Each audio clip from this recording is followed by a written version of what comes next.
옛날, 아주 먼 옛날에 푸른 바다가 굽어 보이는 언덕 위에 오래된 기와집 한 채가 묵묵히 자리를 지키고 있던 시절의 이야기입니다. 이 마을은 바닷바람이 사계절 내내 불어와 돌담 사이를 지나다니며 마치 낮은 목소리로 옛 이야기를 속삭이는 듯한 곳이었는데, 그 중에서도 가장 높은 곳에 자리 잡은 이 기와집은 마을 사람들 사이에서 신비로운 장소로 여겨졌습니다. 집의 대문은 세월의 흔적을 고스란히 안고 있었으나 삐걱거리는 소리조차 정겨울 만큼 잘 닦여 있었고, 앞마당에는 사시사철 푸른 대나무들이 바람에 흔들리며 청아한 소리를 내어 집안의 기운을 맑게 해주었습니다.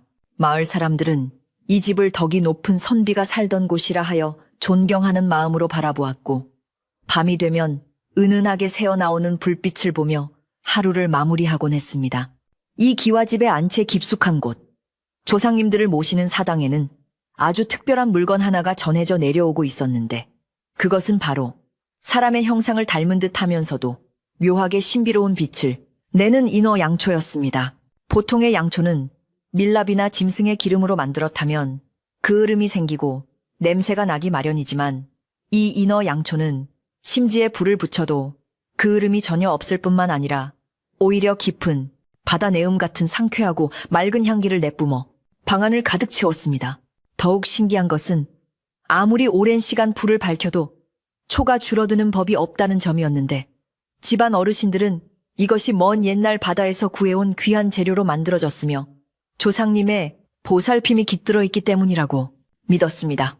이 집의 며느리인 연희는 시집온 그날부터 지금까지 하루도 빠짐없이 이 신비로운 양초를 관리하는 일을 도맡아 하고 있었습니다. 연희는 본래 마음씨가 비단결처럼 곱고 매사에 정성을 다하는 성품을 지니고 있어 시어머니가 돌아가시기 전 유언으로 남긴 이 촛불을 너의 목숨처럼 아끼고 지켜야 집안이 평안할 것이다 라는 당부를 한시도 잊은 적이 없었습니다. 그녀는 매일 아침 일찍 일어나 목욕재개하고 단정한 옷차림으로 사당에 들어와 제단 주변을 깨끗한 헝겊으로 닦아내고 촛불의 심지가 바르게 서 있는지 확인하며 하루를 시작했습니다. 연희에게 이 촛불을 돌보는 일은 단순한 집안일이 아니라 돌아가신 조상님들과 마음을 나누고 집안의 안녕을 기원하는 가장 경건한 의식이었습니다. 사당 안은 언제나 서늘하면서도 아늑한 기운이 감돌았는데, 창호지 문을 통해 들어오는 은은한 햇살과 인어 양초의 푸른 빛이 어우러져 마치 다른 세상에 와 있는 듯한 착각을 불러일으키곤 했습니다. 연희는 제단 앞에 무릎을 꿇고 앉아 눈을 감고 있으면 귓가에 찰랑거리는 파도 소리가 들리는 듯했고, 마음속의 근심 걱정이 눈 녹듯 사라지는 것을 느꼈습니다. 그녀는 종종 혼잣말처럼 조상님들에게 집안의 소소한 일들을 고하곤 했는데, 오늘도 아이들이 건강하게 잘 놀았습니다라거나 올해 농사가 잘 되어 곡식 창고가 가득 찼습니다와 같은 이야기들을 나지막이 읊조리며 감사의 인사를 올렸습니다.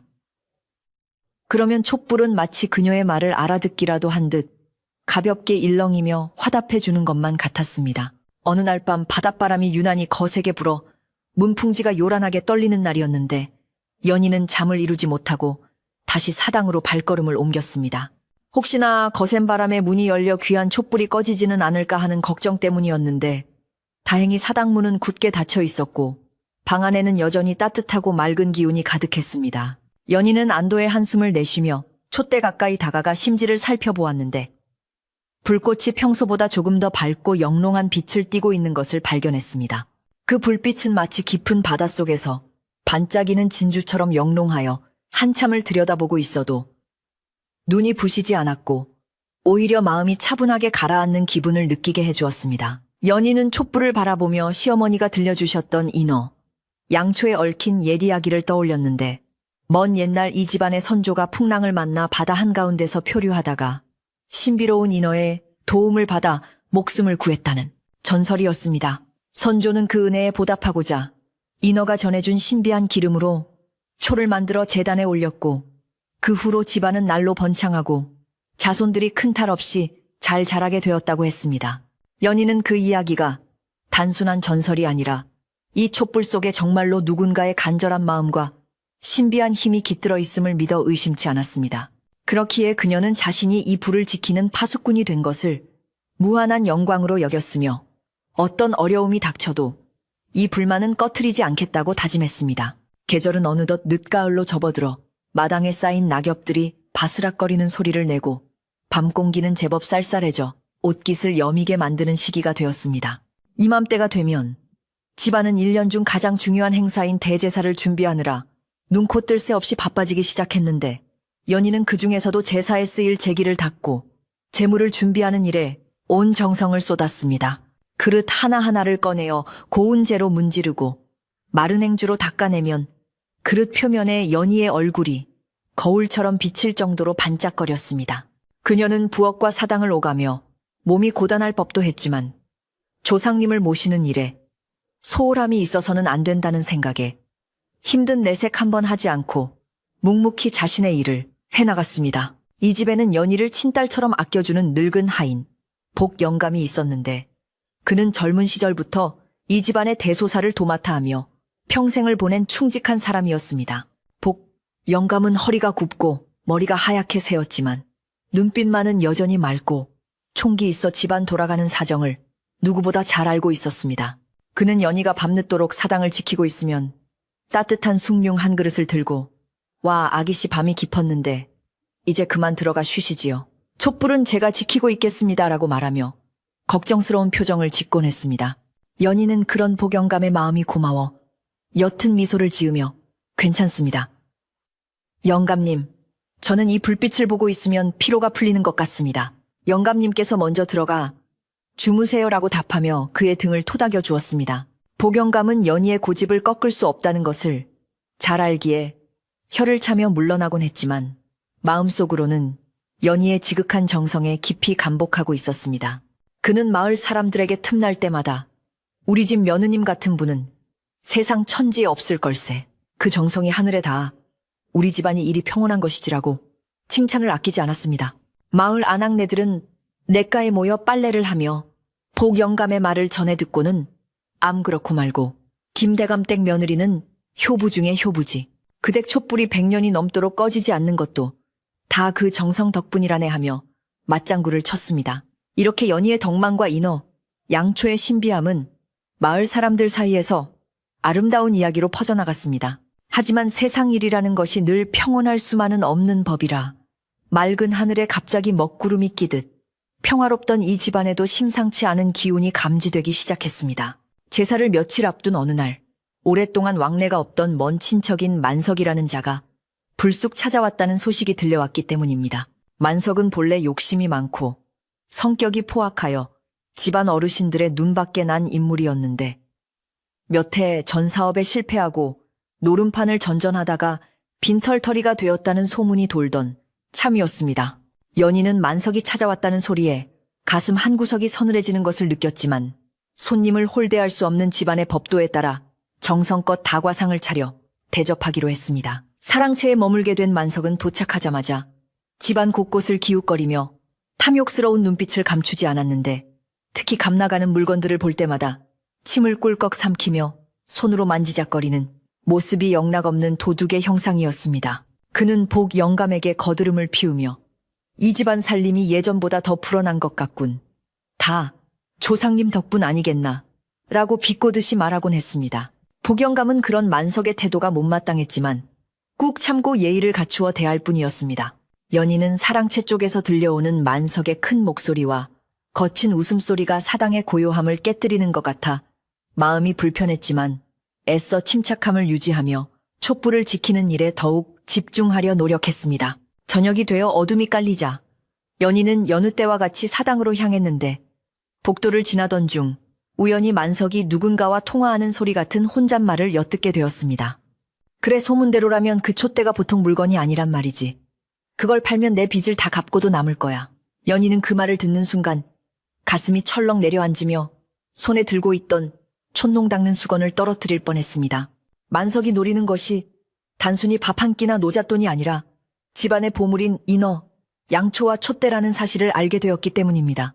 그녀는 떨리는 마음을 진정시키며 발소리를 죽여 사당으로 들어갔고 평소보다 더 간절한 마음으로 제단 앞에 엎드렸습니다. 사당 안의 촛불은 주인의 불안한 마음을 아는지 모르는지 여전히 고요하고 맑은 빛을 뿜어내고 있었지만 연희의 눈에는 오늘따라 그 불빛이 왠지 모르게 위태로워 보였습니다. 그녀는 촛대 주변을 맴돌며 혹시라도 누군가 침입한 흔적은 없는지 꼼꼼히 살폈고 문고리가 헐거워지지는 않았는지 몇 번이고 확인했습니다. 인어 양초는 단순한 물건이 아니라 조상님의 영혼이 깃든 성물이었기에 만약 이것이 사라지거나 훼손된다면 집안에 큰 재앙이 닥칠 것이라는 두려움이 엄습해왔습니다. 연희는 오늘 밤은 절대로 잠들지 않고 이 자리를 지켜야겠다고 결심하며 옷매무새를 단단히 고쳤습니다. 밤이 깊어지자 밖에서는 부엉이가 우는 소리가 들려왔고 바람 소리는 더욱 거세져 마치 누군가가 문을 두드리는 듯한 착각을 불러일으켰습니다. 연희는 호롱불을 최대한 낮추고 어둠 속에 앉아 청각을 곤두세웠는데 사랑채 쪽에서 삐걱거리는 마루 소리가 들려올 때마다 심장이 쿵쿵 뛰었습니다. 그녀는 마음속으로 조상님 부디 어리석은 자의 욕심으로부터 이 불을 지켜주소서라고 끊임없이 기도했습니다. 그때 문득 창호지 문 위로 검은 그림자 하나가 슥 지나가는 것이 보였고 연희는 숨을 죽인 채 그 그림자의 움직임을 주시했습니다. 다행히 그림자는 잠시 머물다 사라졌지만 그것은 분명 바람에 흔들리는 나뭇가지가 아니라 사람의 형상이었습니다. 긴장감 속에서 시간은 더디게 흘러갔고 어느새 새벽닭이 울 때가 다가오고 있었습니다.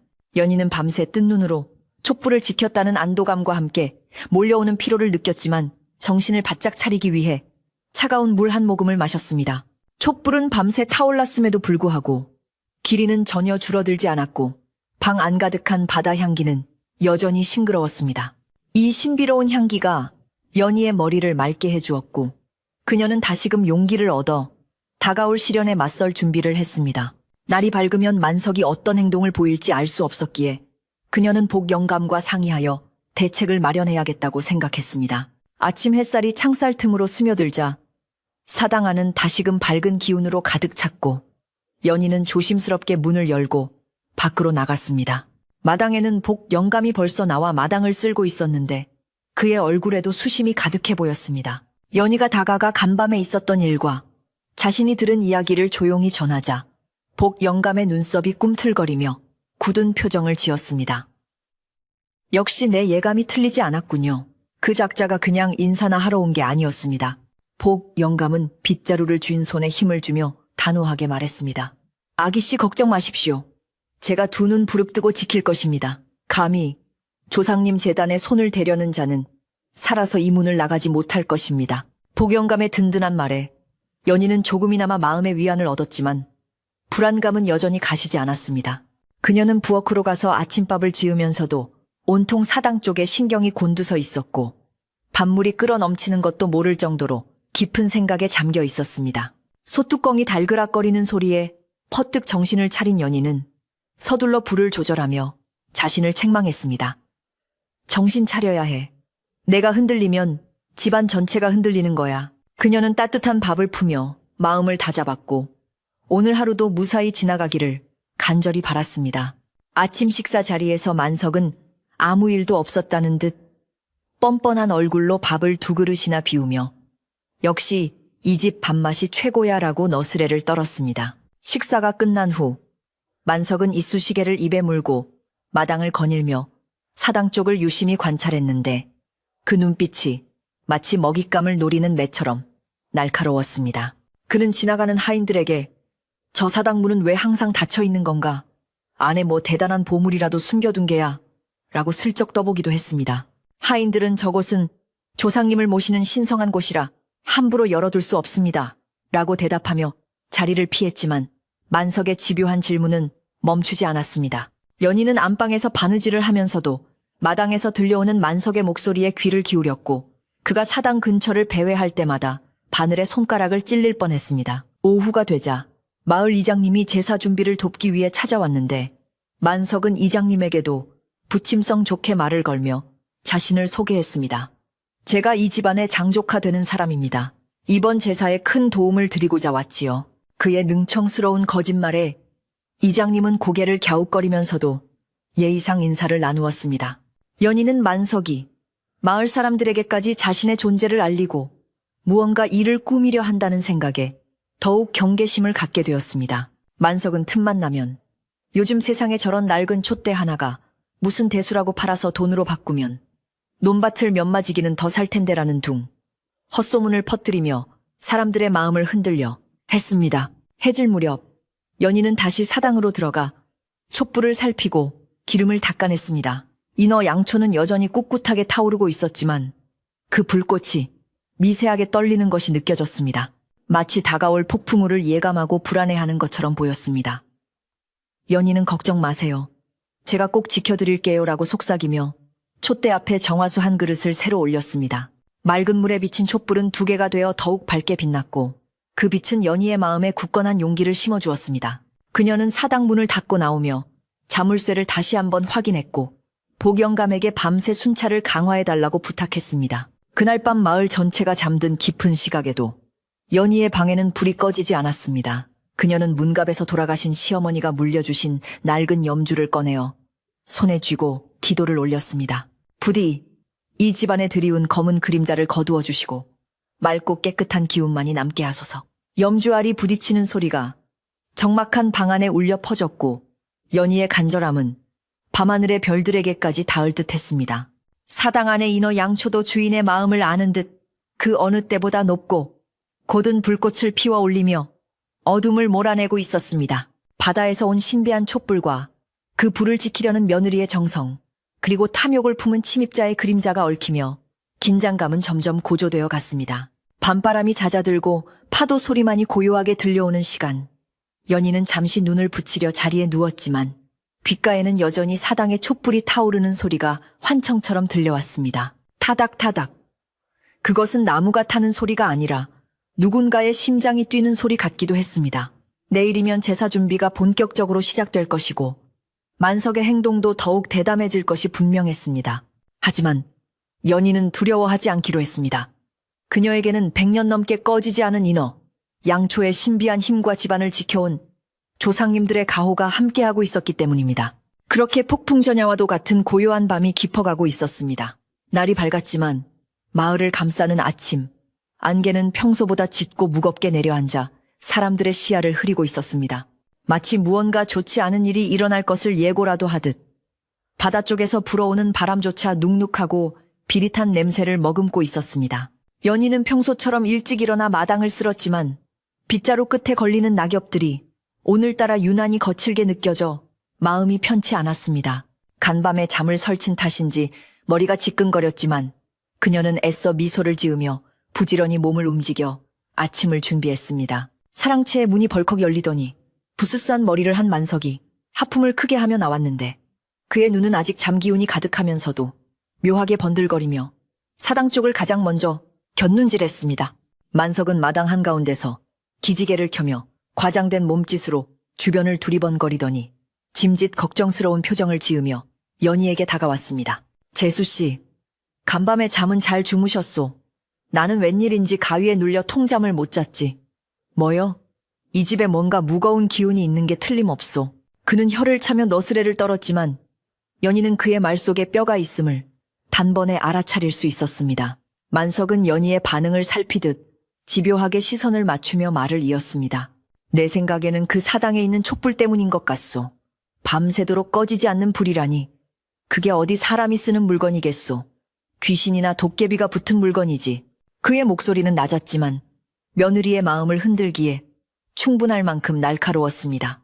연희는 만석의 불경한 말에 기분이 상했지만 손님을 대하는 예의를 갖추어 차분하게 대답했습니다. 아주버님, 그 촛불은 저희 집안 대대로 내려오는 소중한 물건입니다. 조상님의 은덕을 기리고 집안의 평화를 지켜주는 고마운 불빛이지요. 험한 말씀은 삼가 주십시오. 그녀의 단호한 태도에 만석은 콧방귀를 뀌며 뒤로 물러섰지만 입가에는 여전히 비릿한 비웃음이 걸려 있었습니다. 그는 속으로 계집이 제법 깐깐하군. 하지만 두고 보자 내 뜻대로 안 되고 백이나라고 중얼거리며 뒷짐을 지고 대문 밖으로 나갔습니다.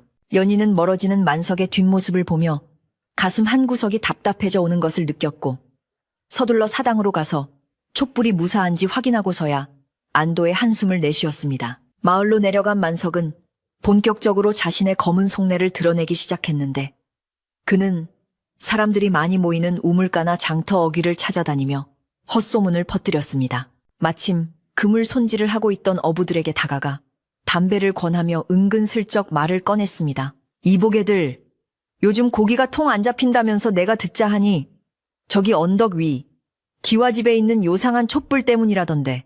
어부들이 의아해하며 귀를 기울이자 만석은 신이 나서 거짓말을 보댔습니다. 그 촛불이 말이야, 옛날에 바다에서 죽은 인어의 기름으로 만든 건데 그게 원한이 서려 있어서 바다의 복을 다 빨아들인다는구먼. 그러니 마을에 고기가 씨가 마르지. 순박한 마을 사람들은 처음에는 만석의 말을 믿지 않았지만 그럴듯하게 포장된 이야기에 조금씩 동요하기 시작했습니다. 그러고 보니 작년에 큰 태풍이 왔을 때도 그 집 촛불은 안 꺼졌다지. 보통 불이 아니긴 해. 아낙네들 사이에서도 수군거림이 번져갔습니다. 어머, 그게 정말 인어 기름이야. 어쩐지 그 집 앞을 지나가면 비릿한 냄새가 나더라니. 그게 다 요물이라서 그런가 봐. 말이라는 것은 발이 없어도 천리를 간다고 했듯이 만석이 퍼뜨린 악의적인 소문은 반나절도 지나지 않아 온 마을을 뒤덮었습니다. 사람들은 기와집을 올려다보며 전과는 다른 눈빛으로 수군대기 시작했고 존경의 대상이었던 그 집은 어느새 두려움과 의심의 대상이 되어가고 있었습니다. 오후가 되자 마을 분위기가 심상치 않다는 것을 느낀 복. 영감이 헐레벌떡 집으로 돌아왔는데 그의 얼굴은 분노로 붉게 상기되어 있었습니다. 그는 마당에 들어서자마자 연희를 찾으며 거친 숨을 몰아쉬었습니다. 아기씨, 큰일 났습니다. 저 만석이라는 작자가 마을을 돌아다니며 우리 집 촛불을 요물이라고 떠들고 다닙니다. 사람들이 그 말에 넘어가서 우리 집을 손가락질하고 있어요. 복영감의 목소리는 떨리고 있었고 억울함에 눈시울까지 붉어져 있었습니다. 연희는 그 말을 듣고 눈앞이 캄캄해지는 듯 했지만 중심을 잃지 않으려 마루 기둥을 꼭 붙잡았습니다. 집안의 자랑이었던 촛불이 한순간에 저주받은 물건으로 매도당하다니 기가 막힐 노릇이었습니다. 연희는 떨리는 목소리로 복 영감을 진정시키며 물었습니다. 영감님, 사람들이 정말 그 말을 믿던가요? 우리 집안이 이 마을을 위해 해온 일들을 다 잊고요. 복 영감은 긴 한숨을 내쉬며 고개를 떨구었습니다. 사람 마음이란 게 간사하여 좋은 일은 쉽게 잊고 나쁜 소문에는 귀가 얇아지는 법입니다. 더구나 요즘 흉어가 계속되니 핑계댈 곳이 필요했겠지요. 저 교활한 자가 그 틈을 파고든 것입니다. 복영감의 말은 틀린 데가 하나도 없었습니다. 만석은 마을 사람들의 불안한 심리를 교묘하게 이용하고 있었고 그 화살을 연희와 인어, 양초에게로 돌리고 있었던 것입니다. 이것은 단순히 물건을 훔치려는 도둑질보다 더 무서운 사람들의 마음을 훔치는 짓이었습니다. 그때 대문이 열리며 만석이 의기양양한 표정으로 들어왔는데 그의 손에는 큼지막한 생선 한 마리가 들려 있었습니다. 그는 짐짓 호탕하게 웃으며 소리쳤습니다. 재수씨, 내가 마을 사람들한테 사정해서 귀한 생선을 얻어왔소. 다들 우리 집안을 걱정해서 주는 거니 맛있게 요리해보시오. 그의 뻔뻔한 연기에 복영감은 치를 떨며 주먹을 쥐었지만 만석은 아랑곳하지 않고 마루에 걸터앉아 연희를 빤히 쳐다보았습니다. 그나저나 재수씨 마을 사람들 원성이 자자하던데 언제까지 그 흉물스러운 초를 끼고 살 거요? 내일 제사 때는 좀 치워버리는 게 어떻소? 그래야 조상님도 편히 오실 것 아니요. 연희는 만석의 도발에 더 이상 참을 수 없어 정색을 하며 또박또박 말했습니다. 아주버님 말씀을 가려서 하십시오. 그 촛불은 100년이 넘도록 우리 집안과 마을을 지켜온 수호신 같은 존재입니다. 흉물이라니요. 마을 사람들의 오해는 제가 풀겠습니다. 그러니 아주버님도 헛소문을 그만 퍼뜨리시고 제사 준비나 도와주십시오. 연희의 눈빛은 평소와 달리 매섭게 빛났고 그 기세에 눌린 만석은 잠시 움찔했지만 이내 비열한 미소를 지으며 대꾸했습니다. 허허 여자가 도끼가 올랐구먼. 내 말을 안 들으면 나중에 큰 후회를 할 텐데. 뭐 두고 봅시다. 그는 의미심장한 말을 남기고 사랑채로 사라졌습니다. 저녁이 되자 마을 이장님이 무거운 표정으로 기와집을 찾아왔습니다. 평소에는 격식 없이 드나들던 이장님이었지만 오늘따라 문 밖에서 헛기침을 하며 망설이는 기색이 역력했습니다. 연희가 나가 맞이하자 이장님은 곤란한 표정으로 머뭇거리다 어렵게 입을 열었습니다. 저 며느님, 마을 분위기가 영 뒤숭숭해서 말이네. 젊은 사람들 사이에서 그 댁 촛불을 끄거나 내다 버려야 고기가 잡힌다는 말이 돌고 있어. 내일 제사 때 사람들이 몰려와서 행패라도 부릴까 걱정일세. 이장님 역시 소문을 완전히 믿는 눈치는 아니었지만 마을 사람들의 여론을 무시할 수 없어 난처한 입장이었습니다. 연희는 가슴이 미어지는 것 같았지만 의연하게 이장님을 설득했습니다. 이장님, 저희 집 촛불이 어떤 것인지 잘 아시지 않습니까? 어찌 뜬 소문에 휘둘려 의리를 저버리려 하십니까? 내일 제사에 오셔서 직접 보시고 판단해 주십시오. 만약 그 촛불이 정말 사악한 기운을 뿜는다면 제가 제 손으로 끄겠습니다. 연희의 결연한 태도에 이장님은 부끄러움을 느낀 듯 고개를 끄덕이며 돌아갔습니다. 알겠네. 내 자네 믿고 사람들을 잘 타일러 보겠네만 워낙 인심이 흉흉해서 장담은 못하겠구먼. 이장님의 뒷모습이 어둠 속으로 사라지자 연희는 마당에 홀로 서서 밤하늘을 올려다보았습니다. 달빛조차 구름에 가려 희미한 밤이었습니다. 그날 밤 영감은 잠자리에 들지 않고 연희의 방 문턱에 앉아 낮은 목소리로 옛 이야기를 들려주듯 조언을 건넸습니다. 아기씨 도둑은 담을 넘기 전에 먼저 주인의 마음을 넘는다고 했습니다. 저자가 노리는 것은 단순히 촛대가 아니라 아기씨의 마음이 무너지는 것입니다. 두려워하거나 화를 내면 그자의 꾀에 넘어가는 것이니 마음의 빗장을 단단히 걸어 잠그셔야 합니다. 영감의 깊은 주름 속에 담긴 연륜과 지혜가 연희의 혼란스러운 마음을 차분하게 가라앉혀 주었습니다. 연희는 영감의 손을 잡으며 고개를 끄덕였습니다. 네, 영감님. 제가 어리석게 흔들렸습니다. 촛불은 바람이 불수록 더 밝게 타오른다는 것을 잊지 않겠습니다. 밤이 깊어 사위가 조용해지자 연희는 다시 사당으로 들어갔습니다. 그런데 놀랍게도 촛불의 상태가 심상치 않았습니다. 평소에는 바람 한 점 없는 방 안에서 곧게 타오르던 불꽃이 오늘따라 미친 듯이 일렁이고 있었습니다. 마치 밖에서 벌어지고 있는 흉흉한 소문과 사람들의 적대감을 온몸으로 느끼고 있는 듯 했습니다. 불꽃은 때로는 파랗게, 때로는 붉게 변하며 거친 춤을 추었고 그 그림자가 벽에 괴물처럼 어른거렸습니다. 연희는 덜컥 겁이 났지만 이것이 촛불이 보내는 경고이자 신호라고 생각했습니다. 그녀는 제단 앞에 엎드려 촛불을 향해 속삭였습니다. 미안해요.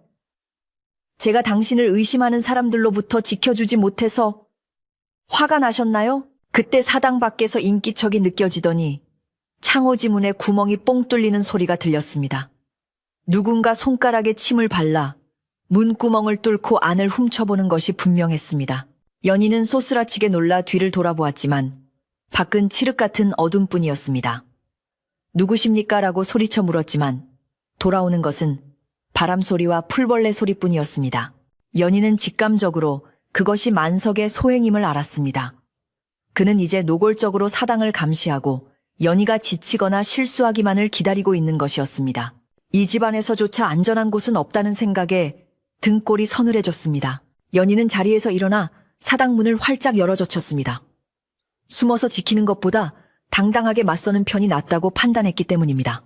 마당 한 구석 장독대 뒤쪽에서 검은 그림자가 황급히 사라지는 것이 보였습니다. 연희는 그쪽을 향해 단호하게 외쳤습니다. 숨어서 엿보는 짓은 도둑이나 하는 짓입니다. 할 말이 있으면 당당하게 앞으로 나오세요.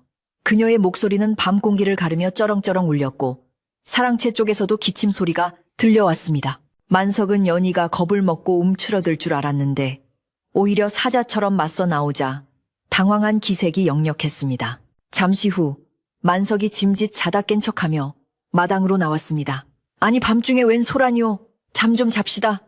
잠 좀. 그는 뻔뻔하게 연기를 했지만 그의 신발에는 흙이 잔뜩 묻어 있었고 숨소리도 거칠었습니다. 연희는 그의 거짓말을 묵묵히 응시하며 말했습니다. 아주버님, 내일 제사 때 모든 것이 밝혀질 것입니다. 부디 조상님 앞에서 부끄러운 짓은 하지 마십시오. 만석은 연희의 기세에 눌려 헛기침만 몇 번 하더니 에이 재수 없게라고 투덜거리며 다시 방으로 들어갔습니다. 하지만 그의 눈빛은 전보다 더 도끼로 가득 차 있었고 내일 제사판을 난장판으로 만들겠다는 결의가 서려 있었습니다. 다시 사당으로 돌아온 연희는 흔들리는 촛불 앞에 앉아 깊은 생각에 잠겼습니다. 인어, 양초는 여전히 거칠게 타오르고 있었지만 연희가 곁에 있자 조금씩 안정을 되찾는 듯 했습니다. 촛농이 흐르지 않고 향기만 뿜어내는 이 신비한 양초는 연희에게 유일한 위로이자 희망이었습니다.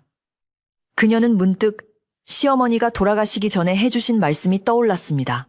이 촛불은 사람의 마음을 비추는 거울이란다. 사악한 마음을 가진 자 앞에서는 불꽃이 사나워지고 맑은 마음을 가진 자 앞에서는 평온해지지. 연희는 오늘 밤 촛불이 요동친 이유가 만석의 사악한 기운 때문이었음을 깨달았습니다. 새벽이 가까워 오자 바람은 더욱 거세지고 멀리서 파도 치는 소리가 천둥처럼 들려왔습니다. 내일은 1년 중 가장 중요한 제삿날이자 이 집안의 운명이 걸린 결전의 날이 될 것이었습니다.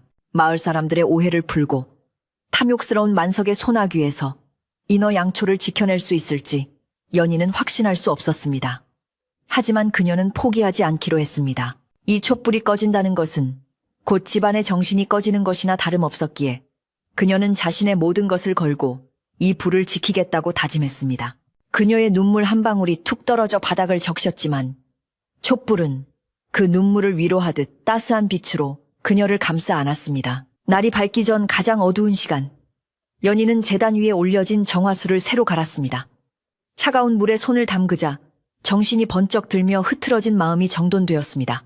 이제 몇 시간 후면 친척들과 마을 사람들이 몰려올 것이고 만석은 그들 앞에서 연희를 궁지로 몰아넣으려 할 것입니다.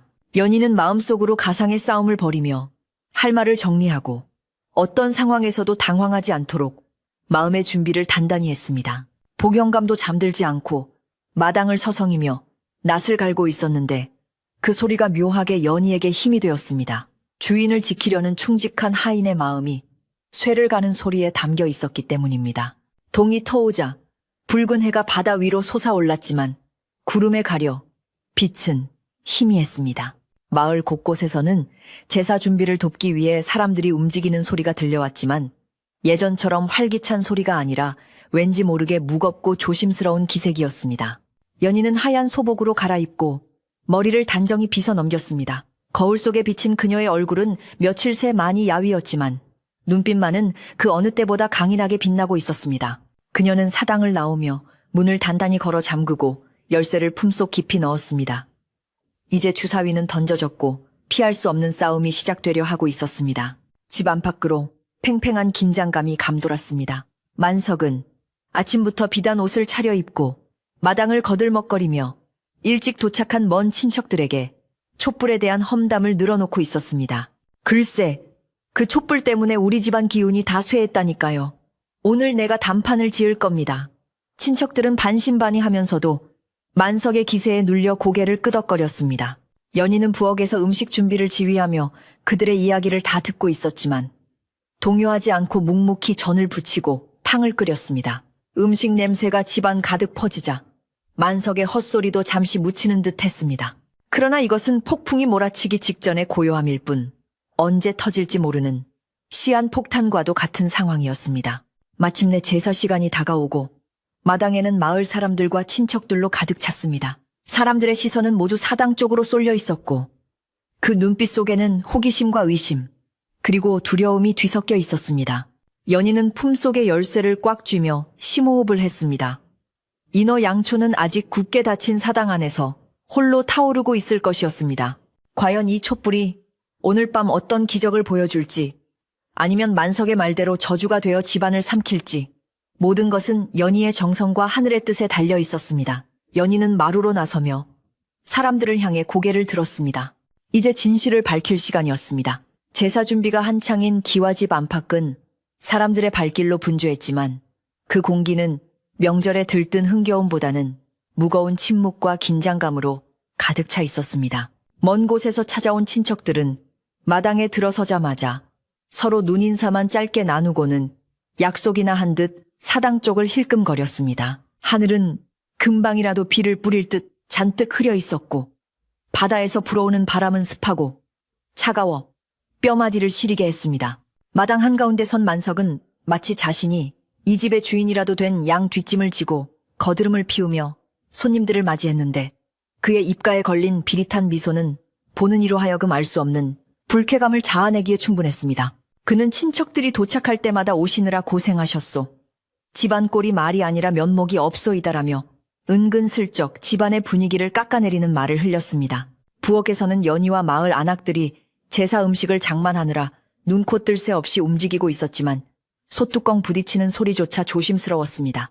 전을 부치던 안악 하나가 기름 냄새에 섞여 들어오는 묘한 비린내를 맡고는 코를 찡그리며 옆 사람을 툭 쳤습니다. 이복에 어디서 생선 썩는 냄새가 나지 않나. 분명 오늘 쓴 생선은 다 싱싱한 것들인데. 그 말에 다른 안악들도 일손을 멈추고 킁킁거렸지만 냄새의 근원을 찾을 수 없었습니다. 연희는 그 소리를 듣고 가슴이 철렁 내려앉았는데 만석이 퍼뜨린 인어 양초가 썩은 냄새를 풍긴다는 헛소문이 떠올랐기 때문입니다. 그녀는 애써 태연한 척하며 바닷바람에 실려온 갯내음일 겁니다. 신경 쓰지 마시고 음식 식기 전에 어서 담아냅시다라고 말하며 분위기를 수습하려 애썼습니다. 사랑채에 모인 집안 어르신들은 곰방대를 피워 물고 심각한 표정으로 대화를 나누고 있었는데 화제는 단연 사당의 촛불이었습니다. 집안의 가장 큰 어른인 문중 할아버지가 헛기침을 하며 입을 열었습니다.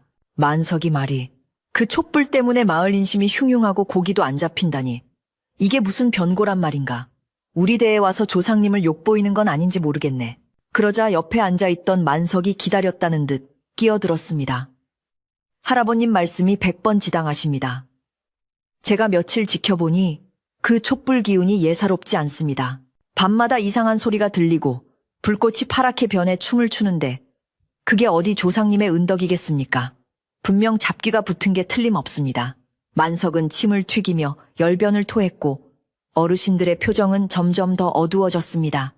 만석은 여기서 그치지 않고 미리 준비해둔 거짓 증거들을 하나씩 꺼내놓기 시작했습니다. 그는 주머니에서 검게 그을린 나무 조각 하나를 꺼내 보이며 말했습니다. 이걸 보십시오. 어젯밤 사당 근처에 떨어져 있던 나뭇가지입니다. 불에 탄 흔적이 역력한데 사당 안에 불기운이 얼마나 사나우면 밖까지 이런 흔적을 남기겠습니까? 자칫하면 이 기와집 전체가 불타 없어질 수도 있습니다. 사실 그것은 만석이 아궁이에서 몰래 꺼내온 숯덩이에 불과했지만 불안감에 휩싸인 어르신들은 그 조작된 증거를 보며 깊은 한숨을 내쉬었습니다. 큰일이로구나. 100년을 지켜온 불이라 함부로 끌 수도 없고 그렇다고 놔두자니 화가 미칠까 두렵고 좌중은 혼란에 빠졌고 만석은 속으로 쾌재를 불렀습니다. 해가 기울고 사방에 어둠이 깔리기 시작하자 연희는 제사상에 올릴 술병을 들고 사랑채로 향했습니다. 마루를 지나치는데 문틈으로 만석의 목소리가 새어나왔습니다. 그러니 이번 제사 때 제가 나서서 그 불을 정리하겠습니다. 굿을 하든 물을 붓든 해서 끄고 새 초를 켜서 조상님을 모시는 게 후손된 도리 아니겠습니까? 연희는 그 말을 듣고 더 이상 참을 수 없어 방문을 벌컥 열고 들어갔습니다. 갑작스러운 등장에 어르신들은 깜짝 놀라 쳐다보았고 만석은 당황한 기색을 감추며 헛기침을 했습니다. 연희는 떨리는 손으로 술병을 내려놓고 무릎을 꿇으며 단호하게 말했습니다. 어르신들, 제 말씀 좀 들어주십시오. 저분의 말은 모두 거짓입니다. 촛불은 여전히 맑고 깨끗하게 타고 있습니다. 문중 할아버지가 근엄한 표정으로 물었습니다. 새아가 내 정성은 알지만 밖에서 들려오는 소문이 너무 좋지 않구나. 땐 굴뚝에 연기 나려는 말도 있는데 정말 아무런 변고가 없는 것이냐. 연희는 고개를 들고 또렷한 눈빛으로 대답했습니다. 제가 시집와서 10년 넘게 하루도 빠짐없이 촛불을 지켜왔습니다. 만약 그 불이 사악한 것이라면 제가 먼저 해를 입었을 것입니다. 이것은 누군가가 우리 집안을 음해하고 재물을 탐하여 꾸민 짓입니다. 연희의 시선이 만석을 향하자 만석은 얼굴을 붉히며 소리쳤습니다. 아니 재수씨, 지금 나를 의심하는 거요? 내가 다 집안 잘 되라고 하는 소린데 어디서 감히 시숙한테 눈을 부릅뜨고 대드는 거요. 분위기가 험악해지자 복영감이 들어와 중재에 나섰습니다. 어르신들 제사 시간이 다가오고 있습니다. 시시비비는 나중에 가리시고 일단 조상님을 모시는 예부터 갖추는 게 순서인 줄 아옵니다. 복영감의 지혜로운 말에 어르신들도 고개를 끄덕이며 진정했습니다. 그래, 복영감 말이 맞다. 일단 제사를 지내면서 그 촛불을 직접 확인해 보자꾸나. 만약 정말로 요기가 서려 있다면 그때 가서 결정해도 늦지 않다. 만석은 씩씩거리며 물러났지만 그의 눈빛은 두고 보자는 듯 더욱 독살스럽게 빛났습니다. 그는 슬그머니 방을 빠져나가더니 어둠 속으로 사라졌는데 연희는 그 모습이 마음에 걸려 영감에게 눈짓을 보냈습니다. 제사 준비가 마무리되고 마침내 사당으로 이동할 시간이 되었습니다. 사람들은 긴 행렬을 이루어 안채 뒤편 사당으로 발걸음을 옮겼는데 발자국 소리 외에는 아무런 대화도 오가지 않는 기이한 침묵이 흘렀습니다. 연희는 가장 앞장서서 사당 열쇠를 꺼내 들었습니다. 그녀의 손은 차갑게 식어 있었지만 마음만은 뜨거운 불덩이를 삼킨 듯 결연했습니다. 열쇠가 자물쇠 구멍에 맞물려 철컥하는 소리를 내자 뒤따르던 사람들의 숨소리가 멈춘 듯 했습니다. 연희는 천천히 문을 열었고 그 순간 사당 안에서 뿜어져 나오는 빛과 향기가 사람들을 덮쳤습니다. 그런데 문이 열리는 순간 모두의 예상과는 전혀 다른 광경이 펼쳐졌습니다. 평소 은은하고 푸르스름하던 촛불이 오늘따라 붉게 충혈된 눈처럼 시뻘건 빛을 뿜어내고 있었던 것입니다. 게다가 방 안에는 맑은 바다향 대신 매캐하고 톡 쏘는 연기가 자욱했습니다. 사람들은 웅성거리기 시작했고 겁 많은 안악들은 비명을 지르며 입을 틀어막았습니다. 어머나, 세상에 저 불색깔 좀 봐. 정말 피를 머금은 것 같잖아. 만석은 이 기회를 놓치지 않고 앞으로 뛰쳐나가며 소리쳤습니다. 보십시오. 제 말이 맞지 않습니까? 저건 조상님의 불이 아니라 악귀의 불입니다. 당장 꺼야 합니다. 연희는 믿을 수 없는 광경에 잠시 멍하니 서 있었지만 곧 정신을 차리고 제단으로 다가갔습니다. 촛불은 미친 듯이 일렁이며 검은 그을음을 뱉어내고 있었는데 자세히 보니 촛대 밑에 누군가 정체불명의 가루를 뿌려놓은 흔적이 보였습니다. 하얀 가루가 촛농과 섞여 타면서 붉은 불꽃과 매캐한 연기를 만들어내고 있었던 것입니다. 연희는 직감적으로 이것이 만석의 소행임을 깨달았습니다. 그가 아까 슬그머니 사라졌을 때 사당 뒤쪽의 작은 통풍구를 통해 무언가를 집어넣은 것이 분명했습니다. 연희는 분노로 손이 부들부들 떨렸지만 지금 당장 화를 낸다고 해결될 일이 아니었습니다. 문중 할아버지는 지팡이로 바닥을 내리치며 호통을 쳤습니다. 이게 무슨 해괴망측한 꼴이냐. 신성한 재단이 이토록 더럽혀지다니. 새아가 네가 관리를 어찌했기에 이런 사단이 난 것이냐. 연희는 억울함에 눈물이 핑 돌았지만 무릎을 꿇고 촛대 밑에 가루를 손으로 찍어 보였습니다. 할아버님, 이것을 보십시오. 누군가 촛불에 장난을 쳤습니다. 이건 유황 가루와 짐승의 뼈 가루입니다.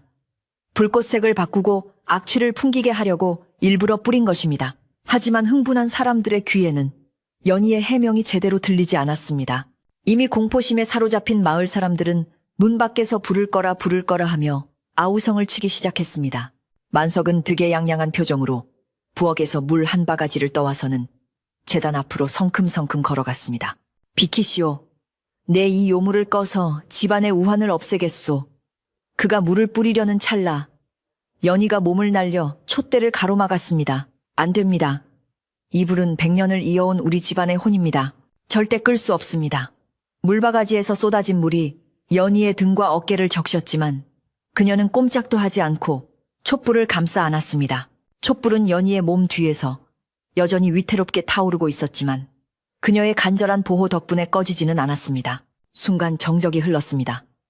며느리가 온몸을 던져 촛불을 지키는 모습에 사람들은 잠시 할 말을 잃었습니다. 물에 젖은 소복을 입고 흐트러진 머리카락 사이로 쏘아보는 연희의 눈빛은 마치 성난 호랑이와도 같았습니다. 그녀는 젖은 옷을 털지도 않은 채 만석을 노려보며 낮고 서늘한 목소리로 말했습니다. 아주버님, 하늘이 무섭지 않으십니까? 조상님 제단 앞에서 어찌 이런 폐륜을 저지르려 하십니까? 만석은 연희의 기세에 눌려 뒷걸음질 쳤지만 이미 엎질러진 물이라 생각하고 끝까지 밀어붙이기로 했습니다. 무슨 소리야? 네가 요물에 홀려서 제정신이 아니구나. 여봐라, 저 여자를 끌어내라. 하지만 하인들은 아무도 움직이지 않았습니다. 평소 연희의 덕망을 아는 그들이기에 감히 며느리에게 손을 댈 수 없었던 것입니다. 영감이 낯을 든 채 만석 앞을 가로막으며 말했습니다. 누구라도 아기씨 몸에 손을 대는 자는 내 낯이 용서치 않을 것이다. 팽팽한 대치 상황 속에서 촛불은 여전히 붉은 빛을 띠고 있었지만 연희의 등 뒤에서 조금씩 안정을 찾아가고 있었습니다. 기이하게도 촛불의 열기가 연희의 젖은 옷을 빠르게 말리며 하얀 김을 피워 올리기 시작했습니다. 그 모습이 마치 신령스러운 기운이 연희를 보호하는 것처럼 보여 사람들은 웅성거림을 멈추고 숨을 죽였습니다. 연희는 제단 위에 촛대를 조심스럽게 들어올려 사람들 쪽으로 향하게 했습니다. 자, 모두 똑똑히 보십시오. 이 불꽃이 정말 악귀의 불인지 아니면 억울함을 호소하는 조상님의 분노인지. 촛불을 든 연희가 한 걸음씩 다가오자 만석은 얼굴이 사색이 되어 뒤로 물러났습니다. 붉게 타오르던 불꽃은 연희의 손에 들리자마자 신기하게도 다시 본래의 맑고 푸른 빛을 되찾기 시작했습니다. 촛대 밑에 뿌려졌던 더러운 가루들이 모두 타 없어지자 불꽃은 거짓말처럼 정화되어 다시금 은은한 바다 향기를 뿜어내기 시작했습니다. 매캐했던 연기도 순식간에 사라지고 사당 안은 다시 맑은 기운으로 가득 찼습니다. 사람들은 눈앞에서 벌어지는 기적 같은 광경에 입을 다물지 못했습니다. 불빛이 다시 파래졌어. 냄새도 없어졌네. 향긋한 냄새가 나. 어르신들은 안경을 고쳤으며 촛불을 자세히 들여다보았습니다. 문중 할아버지가 떨리는 목소리로 말했습니다.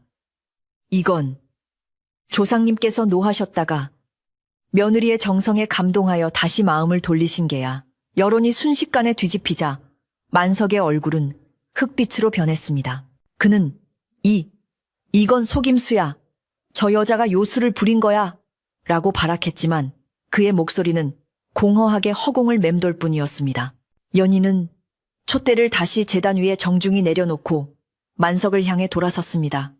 이제 그녀의 눈에는 두려움이나 망설임이 없었습니다. 아주버님, 사당 뒤편 통풍구에 아직 가루 흔적이 남아있을 것입니다. 그리고 아주버님의 소매 끝에도 그 가루가 묻어 있군요. 연희의 지적에 모든 사람들의 시선이 만석의 소매로 쏠렸습니다. 과연 그의 오른쪽 소매 끝에는 노르스름한 유황 가루가 희미하게 묻어 있었습니다. 만석은 황급히 소매를 감추려 했지만 이미 모든 것이 드러난 뒤였습니다. 복영감이 다가와 만석의 팔을 낚아채며 소리쳤습니다. 이자가 감히 조상님을 능멸하고 집안을 망치려 했습니다. 밖에서 구경하던 마을 사람들도 술렁이기 시작했습니다. 저놈이 범인이었구먼. 멀쩡한 촛불을 두고 사기를 쳤어. 비난의 화살이 만석에게 쏟아지자 그는 쥐구멍이라도 찾고 싶은 심정이었습니다. 하지만 그는 끝까지 포기하지 않고 억지를 부렸습니다. 아니야. 나는 그저 집안을 걱정해서 저 촛불이 정말 위험하니까 확인해 보려고. 비겁한 변명이 이어질수록 사람들의 시선은 더욱 싸늘해졌습니다. 연희는 깊은 숨을 내쉬며 마지막 결단을 내릴 준비를 했습니다. 이제는 이 소란을 끝내고 더럽혀진 제단을 정화하여 조상님께 올릴 진짜 제사를 시작해야 할 때였습니다. 바깥 날씨도 심상치 않게 변하고 있었습니다. 억수같이 쏟아질 것 같던 비구름이 걷히고 구름 사이로 둥근 달이 모습을 드러내기 시작했습니다. 달빛이 사당 안으로 쏟아져 들어와 인어 양초를 비추자 촛불은 더욱 영롱하게 빛나며 마치 살아있는 생명체처럼 춤을 추었습니다. 그 빛은 사당 안에 모인 사람들의 얼굴을 하나하나 비추었는데 죄 지은 자의 얼굴은 어둡게 맑은 마음을 가진 자의 얼굴은 환하게 드러냈습니다. 연희는 조용히 제단 앞으로 다가가 향을 피웠습니다. 향 연기가 촛불과 어우러져 피어오르자 사당 안의 공기는 완전히 바뀌었습니다. 이제 누구도 부인할 수 없는 신성하고 엄숙한 시간이 다가오고 있었습니다. 연희는 어르신들을 향해 정중히 절을 올리며 말했습니다. 어르신들 소란을 피워 죄송합니다. 하지만 진실은 밝혀졌습니다. 이제 불경한 자를 내치고 경건한 마음으로 제사를 올려야 합니다. 그래야 조상님께서도 노여움을 푸시고 우리 집안과 마을을 다시 보살펴 주실 것입니다. 그녀의 목소리에는 거부할 수 없는 위엄이 서려 있었고 문중 할아버지는 고개를 끄덕이며 만석을 향해 엄한 표정을 지었습니다. 만석은 이제 도망칠 곳도 숨을 곳도 없었습니다. 인어 양초의 푸른 불꽃이 그를 심판하듯 매섭게 타오르고 있었기 때문입니다. 모든 것이 밝혀진 밤, 진짜 이야기는 이제부터 시작이었습니다. 사당 안에 감돌던 무거운 긴장감은 문중 할아버님의 엄한 호통 소리와 함께 깨져나갔습니다. 할아버님은 떨리는 손으로 지팡이를 들어 만석을 가리키며 평소에 온화하던 모습은 온데간데 없이 서리빨 같은 목소리로 꾸짖으셨습니다. 네 이놈, 조상님을 모시는 신성한 자리에서 사수를 써 집안을 어지럽히고 죄 없는 며느리를 모함하다니 네가 그러고도 사람의 탈을 쓴 짐승이 아니더냐. 그 호통 소리는 사당의 대들보를 울릴 만큼 우렁찼고 모여있던 친척들과 마을 사람들 모두 숨을 죽인 채 그 광경을 지켜보았습니다. 만석은 얼굴이 홍당무처럼 붉어졌다가 이내 파랗게 질리며 뒷걸음질 쳤지만 사당문 앞에는 이미 건장한 청년들이 버티고 서 있어 도망칠 곳조차 없었습니다. 만석은 마지막 발악이라도 하듯 억울하다는 표정을 지으며 바닥에 주저앉아 땅을 치기 시작했습니다. 아이고 억울합니다. 저는 정말 몰랐습니다. 누군가 저를 함정에 빠뜨린 겁니다. 제가 왜 제 조상님 제사에 해를 끼치겠습니까? 그러나 그의 거짓 눈물은 이미 진실을 목격한 사람들의 마음을 돌리기에는 역부족이었습니다. 오히려 그의 비굴한 태도는 사람들의 눈살을 더 찌푸리게 만들 뿐이었고 촛불은 마치 그의 거짓말을 비웃기라도 하듯 순간적으로 불꽃을 크게 키워 만석의 얼굴을 환하게 비추었습니다. 그 불빛 아래 드러난 만석의 표정은 탐욕과 공포로 일그러져 있어 누가 보아도 죄 지은 자의 형상이었습니다. 연희는 흐트러진 옷매무새를 바로잡고 차분하게 앞으로 걸어 나와 어르신들에게 다시 한번 고개를 숙였습니다. 어르신들, 이미 모든 것이 명백해졌으니 더 이상 소란을 피워 조상님의 심기를 어지럽혀서는 안 될 것입니다. 이분은 잠시 삿된 욕심에 눈이 멀어 실수를 하신 듯하니 오늘 제사에는 참여하지 못하게 하시고 밖으로 내보내는 것이 좋겠습니다. 연희의 말은 단호하면서도 자비가 깃들어 있었습니다. 그녀는 자신을 괴롭힌 만석을 원망하여 벌하기보다는 집안의 평화와 제사의 경건함을 지키는 것을 최우선으로 생각했습니다. 어르신들은 연희의 넓은 아량에 감탄하며 고개를 끄덕였고 문중 할아버님은 무겁게 입을 여셨습니다. 새아가의 말이 100번 옳다. 네 덕이 아니었다면 우리 집안은 씻을 수 없는 오명을 쓸 뻔했구나. 할아버님은 만석을 차갑게 내려다보며 명령하셨습니다. 들었느냐? 며느리의 자비로 큰 벌은 면했으나 감히 조상님을 능멸한 죄는 씻을 수 없다. 당장 이 집에서 나가거라. 그리고 다시는 이 문턱을 넘보지 말라. 네가 다시 나타나면 그때는 문중의 법도로 엄히 다스려 족보에서 파버릴 것이다. 그 서슬퍼런 선언의 만석은 사시나무 떨듯 떨며 아무 말도 하지 못하고 바닥을 기어 도망치듯 사당 밖으로 빠져나갔습니다. 어둠 속으로 사라지는 그의 뒷모습은 초라하기 그지없었고 사람들은 혀를 차며 그에게서 등을 돌렸습니다. 만석이 사라지고 나자 사당 안에는 다시금 평온한 침묵이 찾아왔습니다. 연희는 복영감과 함께 서둘러 제단 주변을 정리하기 시작했습니다. 만석이 뿌려놓았던 더러운 가루들을 깨끗이 쓸어내고 바닥을 정갈한 물걸레로 닦아내자 방 안에는 다시 인어 양초 특유의 맑고 그윽한 바다 향기가 감돌기 시작했습니다. 촛불은 이제 완전히 안정을 되찾아 마치 폭풍우가 지나간 뒤에 잔잔한 바다처럼 고요하고 은은한 푸른빛을 뿜어내고 있었습니다. 그 빛은 사당 안에 있는 사람들의 마음속에 남아있던 일말의 불안감과 의심마저 깨끗이 씻어주는 듯 했습니다. 사람들의 표정은 한결 부드러워졌고 제사를 올릴 준비는 다시 경건하게 진행되었습니다. 마침내 제대로 된 제사가 시작되었습니다. 문중 할아버님을 필두로 하여 집안의 남자들이 차례로 술잔을 올리고 절을 하였고 연희는 제단 옆에서 묵묵히 시중을 들며 촛불을 살폈습니다. 향 연기가 피어오르며 천장으로 흩어지는 모습은 조상님들이 후손들의 정성을 받아들이는 듯 신비로웠습니다. 밖에서 기다리던 마을 사람들도 문을 통해 보이는 경건한 의식을 지켜보며 자신들이 헛소문에 휘둘려 이 훌륭한 집안을 의심했던 것을 깊이 반성하고 있었습니다. 바람소리마저 잦아든 고요한 밤. 오직 제관의 독축 소리와 촛불이 타닥거리는 소리만이 기와집을 감싸고 돌았습니다. 제사가 무사히 끝나고 음복 캔훅의 시간이 되었습니다. 음복은 제사를 지내고 난 뒤 제사에 썼던 술과 음식을 나누어 먹으며 조상의 복을 받는 의식인데 오늘따라 그 의미가 더욱 각별하게 다가왔습니다. 연희는 부엌으로 가서 따뜻하게 데운 국과 갓 지은 밥, 그리고 제사상에 올렸던 떡과 과일들을 넉넉히 담아 마루로 내왔습니다.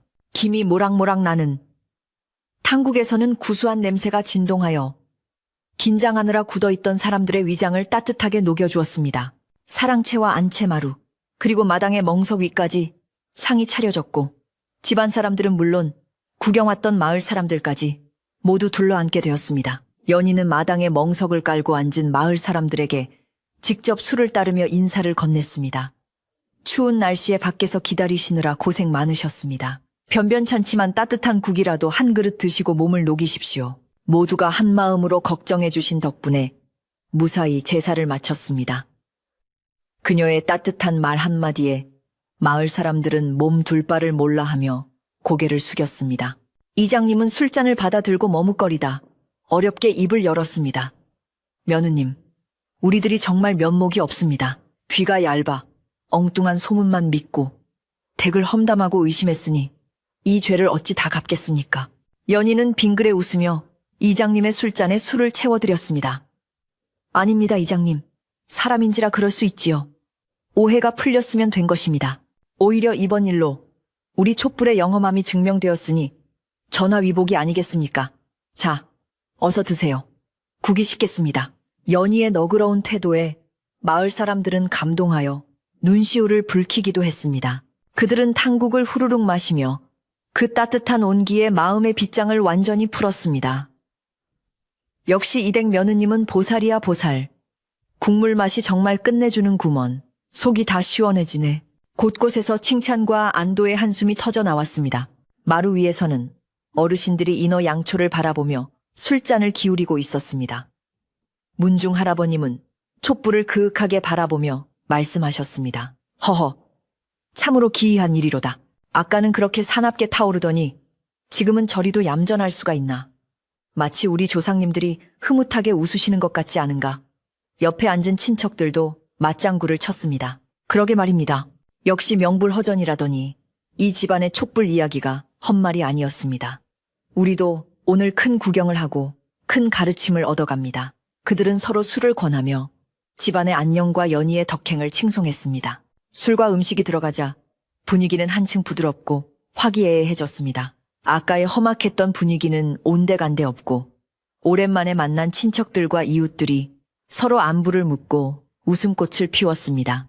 마당 한쪽에서는 아이들이 떡을 받아들고 신나서 뛰어다녔고 복영감은 그 모습을 흐뭇하게 바라보며 담뱃대에 불을 붙였습니다. 그는 연희에게 다가가 조용히 속삭였습니다. 아기씨, 정말 장하십니다. 돌아가신 마님께서도 하늘에서 기뻐하실 겁니다. 저 못된 만성놈도 쫓아냈으니 이제 두 다리 뻗고 주무셔도 되겠습니다. 연희는 복 영감의 칭찬에 수줍게 미소 지으며 다 영감님 덕분입니다. 라고 공을 돌렸습니다. 밤은 점점 깊어갔지만 기와집의 불은 꺼질 줄 몰랐습니다. 사람들은 인어 양초에 얽힌 옛 이야기를 다시금 화제로 삼으며 이야기꽃을 피웠습니다. 누군가는 내 듣기로는 저 초가 바다 용왕님의 선물이라던데라고 했고 또 다른 누군가는 아니지. 효심 깊은 며느리가 바다에 빠질 뻔한 인어를 구해줘서 받은 보답이라네라며 살을 붙였습니다. 어떤 이야기가 진실인지는 중요하지 않았습니다. 중요한 것은 이 촛불이 사람들의 마음을 하나로 모으고 어둠을 밝혀주며 나쁜 기운을 물리치는 힘을 가지고 있다는 사실이었습니다. 마을 사람들은 이제 이 촛불을 두려움의 대상이 아닌 마을의 자랑이자 수호신으로 여기게 되었습니다. 음복자리가 거의 파할 무렵 연희는 잠시 자리를 비우고 사당으로 다시 들어갔습니다. 촛불은 여전히 혼자서 묵묵히 타오르고 있었는데 연희가 들어오자 불꽃이 살짝 흔들리며 반기는 듯 했습니다. 연희는 제단 앞에 앉아 긴장이 풀린 다리를 두드리며 촛불을 멍하니 바라보았습니다. 지난 며칠간의 마음고생이 주마등처럼 스쳐 지나갔습니다. 만석의 협박, 마을 사람들의 따가운 시선, 그리고 촛불이 붉게 변했을 때의 공포. 그 모든 순간을 견뎌낼 수 있었던 것은 오직 이 불을 지켜야 한다는 일념 때문이었습니다. 그녀는 조용히 눈을 감고 속으로 읊조렸습니다. 감사합니다. 저를 믿고 지켜주셔서 감사합니다. 그때 방문이 조심스럽게 열리며 이장님이 쭈뼛거리며 들어왔습니다. 그는 손에 작은 꾸러미 하나를 들고 있었습니다. 며느님, 이건 제 아내가 챙겨보낸 건데 산에서 캔 도라지청입니다. 며칠 동안 마음고생하느라 목이 많이 상했을 거라며 차로 다려 드시라고 하더군요. 이장님의 투박한 손길과 진심 어린 선물에 연희는 가슴이 뭉클해졌습니다. 이장님 이렇게 귀한 것을 정말 감사합니다. 아주머니께도 꼭 감사하다고 전해주세요. 이장님은 머리를 긁적이며 허허 별거 아닙니다. 우리 마을이 다 며느님 덕을 보고 사는데 이 정도야 약소하지요라고 말하며 멋쩍게 웃었습니다. 이장님이 돌아가고 난 뒤 연희는 사당문을 활짝 열어 밤 공기를 환기시켰습니다. 비가 온 뒤라 공기는 더욱 청명했고 밤하늘에는 구름이 완전히 걷혀 별들이 총총히 빛나고 있었습니다. 사당 안의 촛불빛과 밤하늘의 별빛이 어우러져 마치 우주 속에 홀로 떠있는 듯한 신비로운 느낌을 주었습니다. 마당에서는 사람들이 하나둘 집으로 돌아갈 채비를 하며 작별 인사를 나누고 있었고 그들의 목소리에는 이제 활기와 정겨움이 묻어 있었습니다. 다음에 또 봅세. 조심해서 가시게. 오늘 떡 참 맛있었어. 평범하고 소박한 이웃들의 대화 소리가 연희에게는 세상 그 어떤 음악보다 아름답게 들렸습니다. 복영감은 대문 앞까지 나가 손님들을 배웅하며 허리를 숙여 인사했습니다. 살펴가십시오. 먼 길 오시느라 고생하셨습니다. 그의 목소리에도 힘이 넘쳤고 얼굴에 펴진 주름 사이로 미소가 번져 있었습니다. 친척 중 한 사람이 복영감의 어깨를 두드리며 말했습니다. 자네가 있어서 이 집이 든든하네.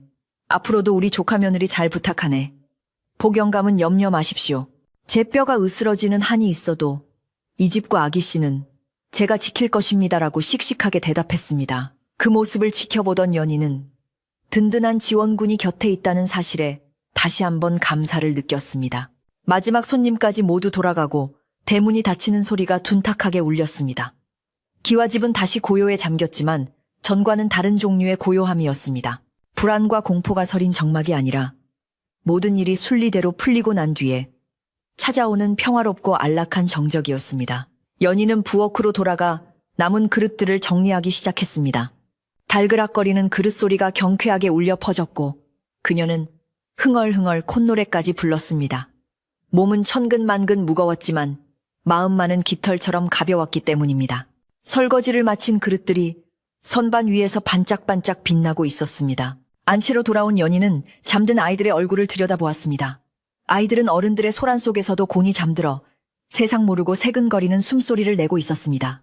그 평화로운 얼굴을 보니 연희의 입가에 저절로 미소가 번졌습니다. 너희들에게 부끄럽지 않은 어미가 되어서 다행이다. 그녀는 아이들의 이불을 덮어주며 머리를 쓰다듬었습니다. 이제 이 아이들이 자라나서 훗날 이 집의 주인이 되고 또다시 저 인어 양초를 지켜나가겠지요. 연희는 자신이 지켜낸 것이 단순한 촛불이 아니라 이 아이들의 미래와 집안의 정신임을 깨달았습니다. 새벽이 가까워오자 연희는 마지막으로 사당을 점검하러 갔습니다. 촛불은 밤새 타올랐음에도 여전히 처음 켰을 때와 똑같은 길이와 밝기를 유지하고 있었습니다. 촛농 한 방울 떨어지지 않은 깨끗한 촛대를 보며 연희는 경이로움을 느꼈습니다. 이제 이 불은 단순한 조명이 아니라 그녀와 대화를 나누는 오랜 친구처럼 느껴졌습니다. 오늘 정말 고생 많았어요. 당신 덕분에 우리 집안이 살았습니다. 연희는 촛불에게 속삭이며 합장했습니다. 촛불은 대답이라도 하듯 가볍게 일렁이며 따스한 온기를 전해주었습니다. 그때 멀리서 닭이 우는 소리가 들려왔습니다. 길고 길었던 밤이 지나고 새로운 아침이 밝아오고 있었습니다. 어제의 폭풍우는 흔적도 없이 사라지고 이제 맑고 투명한 햇살이 기와집 지붕 위로 쏟아질 것입니다. 연희는 사당 문을 조심스럽게 닫고 나오며 기지개를 켰습니다. 차가운 새벽 공기가 폐부 깊숙이 들어와 머리를 맑게 해주었습니다. 마당에 서 있는 대나무 숲에서 사각사각 바람 소리가 들려왔는데 그 소리가 마치 연희에게 수고했다. 정말 수고했다라고 위로하는 자연의 노래처럼 들렸습니다. 연희는 이제 편안한 마음으로 잠시 눈을 붙일 수 있을 것 같았습니다. 그녀는 안방으로 들어가 이불 속에 몸을 뉘었습니다.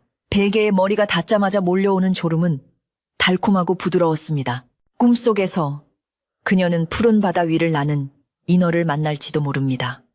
그리고 그 인어가 건네주는 환한 빛을 받아 안고 환하게 웃을지도 모릅니다.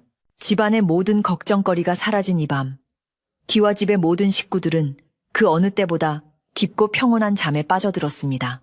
사당 안에 인소란스러웠던 밤이 지나고 아침 해가 떠오르자 언제 그랬냐는 듯 하늘은 눈이 시리도록 푸른 빛깔을 되찾았습니다.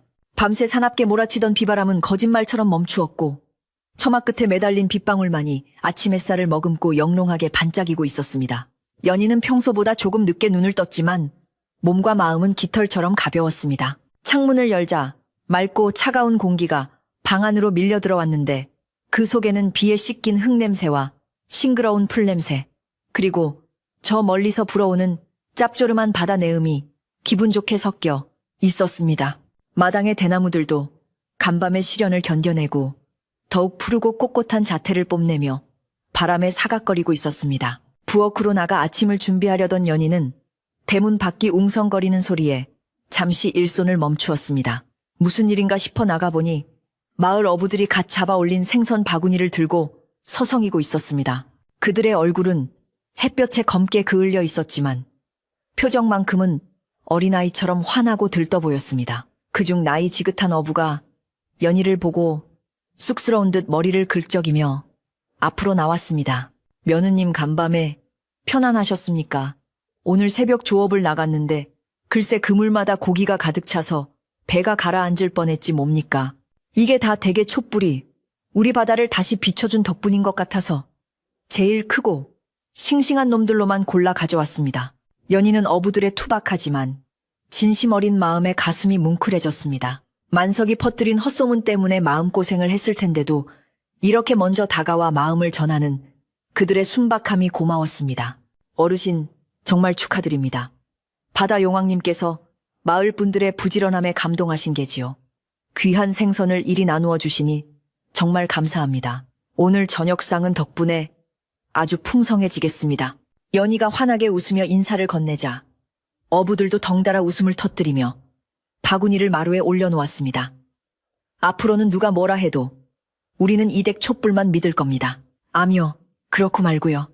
그들의 호탕한 웃음소리가 아침마당을 활기차게 채웠습니다. 복영감은 어부들이 가져온 생선을 손질하며 콧노래를 흥얼거렸습니다. 아기씨, 이것 보십시오. 도미 눈이 아주 맑고 살이 단단한 게 최상품입니다. 오늘 저녁에는 맑은 탕을 끓이고 나머지는 소금 간을 해서 꾸덕꾸덕하게 말리면 겨울 양식으로 그만이겠습니다. 그의 손놀림은 경쾌했고 주름진 얼굴에는 생기가 돌았습니다. 집안을 짓누르던 먹구름이 거치니 하인들의 발걸음도 한결 가벼워 보였습니다. 마당을 쓸던 머슴은 빗자루질에 박자를 맞추고 부엌에서 채소를 다듬던 아낙들은 오손도손 이야기꽃을 피우며 웃음소리가 끊이지 않았습니다. 기와집은 예전에 평화롭고 따뜻한 활기를 완벽하게 되찾아가고 있었습니다. 연희는 사당으로 발걸음을 옮겨 밤새 홀로 타오른 인어 양초를 살폈습니다. 문을 열자마자 은은하고 상쾌한 바다 향기가 코끝을 감싸며 마음을 차분하게 가라앉혀 주었습니다. 촛불은 아침 햇살 아래서도 기죽지 않고 맑고 투명한 푸른빛을 띠고 있었는데 그 모습이 마치 깊은 바닷속 산호초 사이를 유영하는 신비로운 생명체처럼 보였습니다.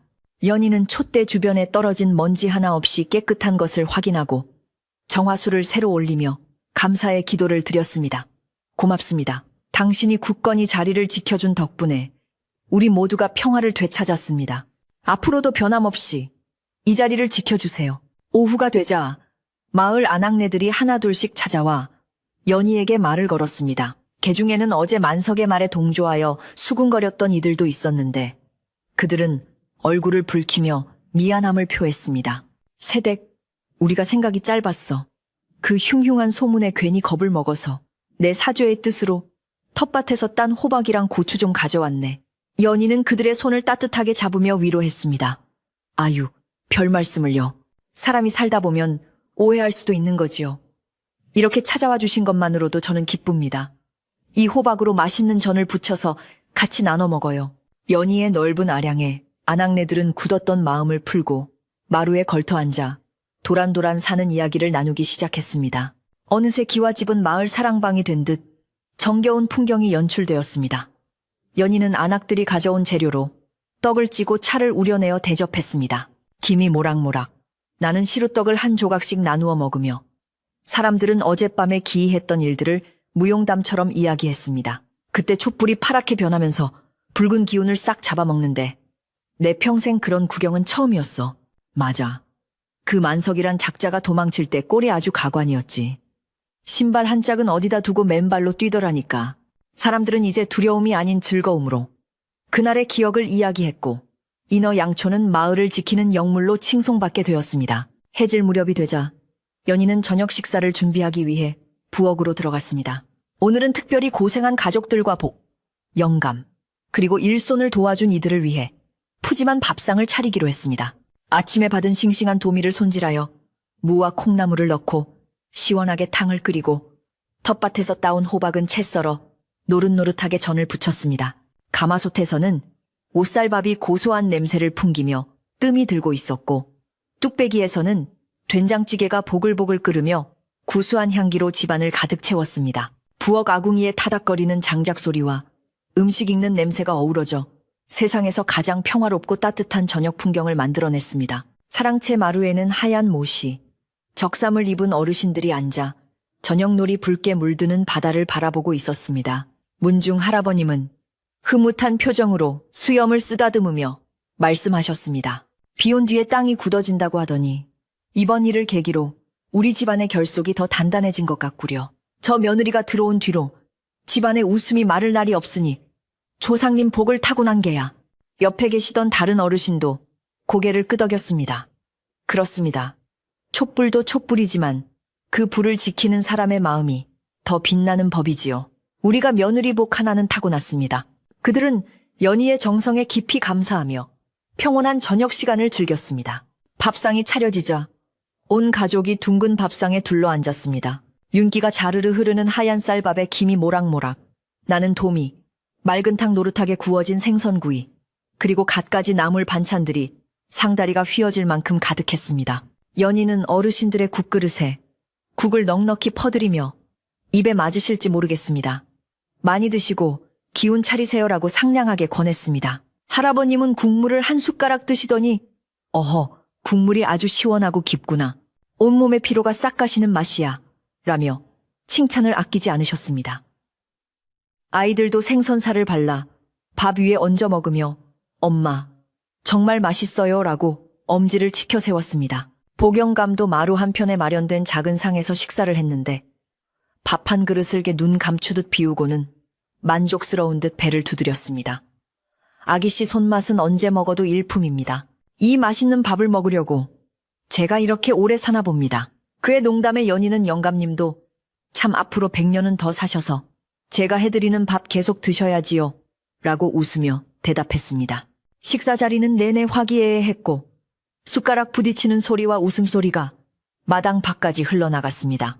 촛불 사건으로 인한 긴장은 이제 흔적도 없이 사라지고 오직 가족 간의 따뜻한 정과 사랑만이 그 자리를 채우고 있었습니다. 저녁 식사가 끝나고 어둠이 완전히 내려앉자 마을은 깊은 정막 속에 잠들기 시작했습니다. 하늘에는 둥근 보름달이 떠올라 바다를 은빛으로 물들이고 있었고 파도 소리는 자장가처럼 부드럽게 들려왔습니다. 연희는 설거지를 마치고 깨끗한 행주로 그릇들의 물기를 닦아 선반에 가지런히 정리했습니다. 달그락거리는 그릇 소리가 멈추자 집안에는 풀벌레 우는 소리만이 고요하게 울려 퍼졌습니다. 그녀는 앞치마를 풀고 툇마루에 잠시 앉아 밤바람을 쐬었습니다. 볼에 와 닿는 바람이 차갑지 않고 시원하게 느껴지는 것은 아마도 마음의 짐을 덜어냈기 때문일 것입니다. 잠시 후 연희는 하루의 마지막 일과를 위해 사당으로 향했습니다. 밤이 깊어질수록 인어 양초의 빛은 더욱 선명하고 영롱해졌습니다. 사당 안으로 들어선 연희는 촛불 앞에 앉아 조용히 눈을 감고 명상에 잠겼습니다. 지난 며칠간 폭풍우처럼 몰아쳤던 사건들이 스쳐 지나갔지만 이제는 그 기억조차 아득한 옛일처럼 느껴졌습니다. 그녀는 문득 이 촛불이 단순히 어둠을 밝히는 도구가 아니라 자신의 마음을 비추는 거울이자 올바른 길로 인도해주는 등대와 같다는 생각이 들었습니다. 마음이 흔들릴 때마다 중심을 잡아주었던 이 불빛이 있었기에 그녀는 두려움에 맞서 싸울 수 있었습니다. 연희는 촛불을 향해 나지막이 속삭였습니다. 앞으로도 많은 시련이 닥쳐오겠지만 당신이 곁에 있어준다면 저는 두렵지 않습니다. 우리 가족과 마을, 그리고 저의 마음을 영원히 지켜주세요. 그녀의 기도가 끝나자 촛불은 마치 대답이라도 하듯 크게 한번 일렁이더니 이내 가장 편안하고 안정된 모습으로 타오르기 시작했습니다. 방 안 가득한 바다 향기는 더욱 짙어져 마치 연희를 따뜻한 바닷물 속에 품어주는 듯한 안락함을 선사했습니다. 연희는 그 품 안에서 완전한 평화를 느꼈고 입가에는 잔잔한 미소가 번졌습니다. 그 시각 마을 사람들도 하나둘 잠자리에 들며 창밖으로 보이는 언덕 위 기와집의 불빛을 바라보았습니다. 어둠 속에서 홀로 빛나는 그 작은 불빛은 마을 사람들에게 더 이상 두려움의 대상이 아니었습니다. 고기잡이를 나가는 어부들에게는 길잡이가 되어주고 잠 못 이루는 아이들에게는 수호신이 되어주는 따뜻하고 고마운 존재였습니다. 사람들은 그 불빛을 보며 오늘도 저댁 촛불이 우리를 지켜주는구나 라고 안도하며 편안하게 눈을 감았습니다. 인어 양초는 그렇게 마을 전체의 평안을 지키는 든든한 파수꾼이 되어 밤새도록 꺼지지 않았습니다. 어느덧 밤은 깊어 새벽을 향해 가고 있었습니다. 연희는 사당 문을 조심스럽게 닫고 나오며 하늘을 올려다보았습니다. 수많은 별들이 쏟아질 듯 반짝이고 있었고 그 별빛들이 내려와 기와지붕 위에 살포시 내려앉았습니다. 그녀는 안방으로 돌아가 곤히 잠든 가족들의 이불을 덮어주었습니다. 아이들의 새근거리는 숨소리와 남편의 규칙적인 숨소리가 방안을 평화롭게 채우고 있었습니다.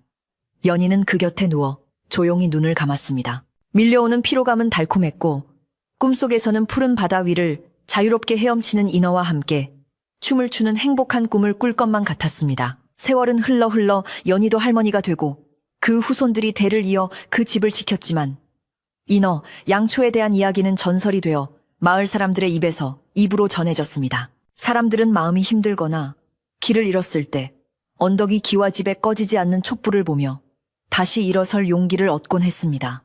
욕심을 버리고 진심을 다해 지키는 마음이 있다면 그 어떤 어둠도 빛을 이길 수 없다는 것을 그 촛불은 묵묵히 보여주고 있었던 것입니다. 지금도 바닷가 그 마을 어딘가에는 여전히 은은한 바다 향기를 뿜으며 타오르는 신비한 촛불이 누군가의 간절한 마음을 비추고 있을지도 모릅니다. 자, 이제 이야기의 끝자락에 닿았습니다. 언덕 위 기와집의 촛불처럼 여러분의 마음속에도 꺼지지 않는 희망의 불빛이 하나쯤 켜져 있기를 바랍니다. 오늘 밤은 그 따뜻한 불빛을 품고 아무런 근심 걱정 없이 편안하고 깊은 잠에 드시길 바랍니다. 창밖의 바람 소리도 나뭇잎 흔들리는 소리도 모두 여러분을 꿈나라로 안내하는 자장가가 되어줄 것입니다. 긴 이야기를 들어주셔서 고맙습니다. 부디 평안한 밤 되십시오. 안녕히 주무세요.